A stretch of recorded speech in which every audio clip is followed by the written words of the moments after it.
Welcome to Effective Teaching Practices for Teaching the Whole Child. This presentation focuses on the effective pedagogical practice for the primary school teacher. Its main focus will be on theories for effective teaching practices such as behaviourism, cognitivism, and social constructivism. It will also take a holistic approach to teaching the whole child and will consider the following main categories for effective pedagogical practice: student wellbeing and pastoral care, effective teaching practices for good academic outcomes, classroom resources, and school environment. Firstly, what is pedagogical practice? It can be defined as the art of teaching children. To elaborate more on that, according to Blatchford 2002, it refers to the interactive process between the teacher and the learner, and it is also applied to include the provision of some aspects of the learning environment. Student wellbeing and pastoral care. Effective pastoral care is achieved through promoting positive school environments that support the physical, social, intellectual and emotional development of every student. It involves building a positive learning culture by providing challenging, interactive and engaging learning experiences. Teachers can do this by showing respect to students as individuals, provide opportunities to students to build on their strengths and encourage them to work cooperatively in groups, showing support. Effective teaching practices for good academic outcomes, acknowledging good behaviour which will enhance the student's ability to succeed. Make the student feel secure in the classroom, the result will therefore be shown in the academic progress.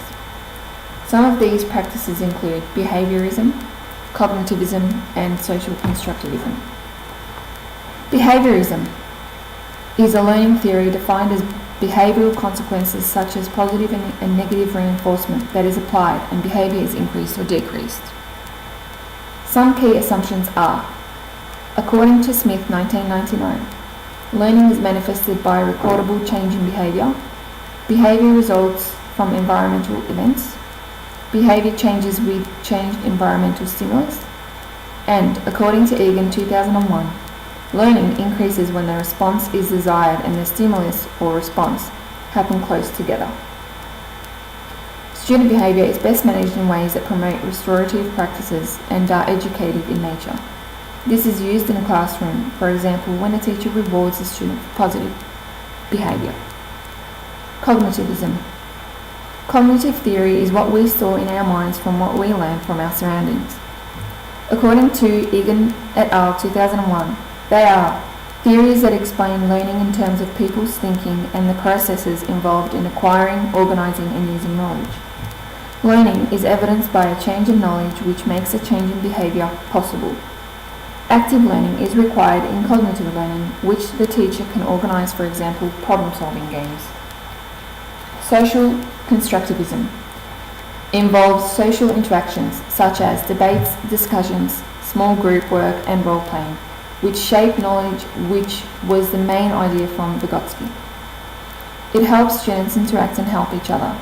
How can this be applied in the classroom?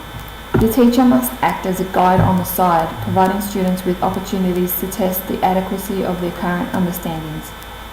This can be applied in the classroom by the teacher encouraging group collaboration by organising group work between students, which will enhance social learning. School environment. The teacher must create a warm, protective environment, but at the same time professional, inviting, supportive and safe. The benefits of these, therefore, is by creating a positive culture within the school that are widespread and can include a reduction in problematic and violent behaviour. Classroom resources. Teachers need to include things in the classroom to assist their teaching and learning activities. For example, a teacher can make good use of hands-on materials such as interactive whiteboards, computers, charts, puzzles, and number charts in the classroom, which will encourage students to participate in activities. Therefore, the role of the teacher using effective pedagogy involves appropriate interaction with the learner. Students depend on teachers, which is why a teacher carries a big responsibility in the classroom.